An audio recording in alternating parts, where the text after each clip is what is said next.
May panibago na naman tayong aayusin sa Rusi RFI 175 ko. This time, ang sira ay ang speedometer. At dahil maraming nagtatanong tungkol sa Voltron mask kung paano ko ikinabit, sasagutin ko rin yan dito. Kaya tara, samahan niyo ako at siguraduhin niyong panoorin niyo hanggang dulo.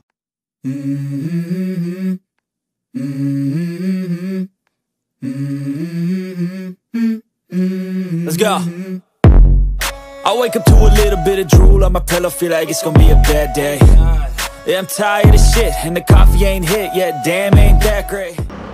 Good day guys, Smox Nidel. So, meron tayong problema ngayon sa motor natin guys. Washing lang natin kahapon. Tumatakbo tayo yung speedometer. Yan o. Nagmamalfunction. Papalitan na natin to ng speedometer.